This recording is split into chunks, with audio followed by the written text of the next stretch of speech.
విజయనగరం జిల్లాలో సంచలనం కలిగించిన దివ్యాంగురాలి అత్యాచార సంఘటనను పోలీసులు ఒక్కరోజులోనే నిగ్గు తేల్చారు. వాస్తవంగా అత్యాచారం జరగలేదని తేల్చి చెప్పారు. రాత్రి సమయంలో ఆలస్యంగా ఇంటికి వెళ్లిన యువతి ఇంట్లో వారు మందలిస్తారనే భయంతోనే అమ్మాయి గ్యాంగ్ రేప్ జరిగినట్లు నాటకమాడినట్లు జిల్లా ఎస్పీ పాలరాజు వెల్లడించారు. ఎక్కడా ఆమె చెప్పిన విషయాలకు, విచారణ అంశాలకు ఏమాత్రం సరిపోలేదని ఎస్పీ తెలిపారు. అదేవిధంగా చరవాణి, చేతి సంచి ఇంటిలోనే లభించడం సంఘటన జరగలేదని చెప్పడానికి మరింత బలం చేకూరిందన్నారు.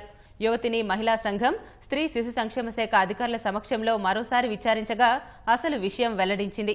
ఆలస్యంగా రావడంతో ఇంట్లో వారు మందలిస్తారన్న భయంతోనే అబద్దం చెప్పినట్లు యువతి విచారణలో అంగీకరించినట్లు ఎస్పీ తెలిపారు. టెక్నికల్ డాటాసు, సీసీటీవీ ఫుటేజెస్ ఆమె చెప్పిన టైంకు తీయటం వల్ల మనకు టోటల్గా ఇది గ్యాంగ్ రేప్ కాదు. గ్యాంగ్ రేప్ కాదన్నప్పుడు మరి ఆటోలో ఏమైనా అసాల్ట్ జరిగిందా అన్న పాయింట్ పైన మళ్ళా మనం నైట్ ఇన్వెస్టిగేట్ చేసుకోవడం జరిగింది.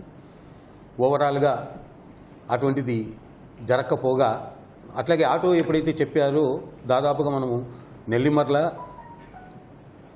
1 టౌన్, 2 టౌన్ ఈ ఏరియాస్లో 400 ఆటోలను అలాంగ్ విత్ డ్రైవర్స్ని మనం అదుపులోకి తీసుకోవడం జరిగింది. ఇంటికి లేటుగా వెళ్ళింది ఆమె. 9:15కి ఇక్కడ స్టార్ట్ అయ్యి ఆ అమ్మాయి ఇంటికి వెళ్ళేసరికి దాదాపు రమారవి 10 అయిందా, 10 దగ్గర ప్రాంతం అయినప్పుడు ఇంట్లో లేట్ అయినందుకు వాళ్ళు ఫ్యామిలీ మెంబర్స్ తిడతారు, ఏదో అంటారు అన్న ఉద్దేశంతో ఆమె ఫిజికల్గా కంప్లైంట్ చేసింది.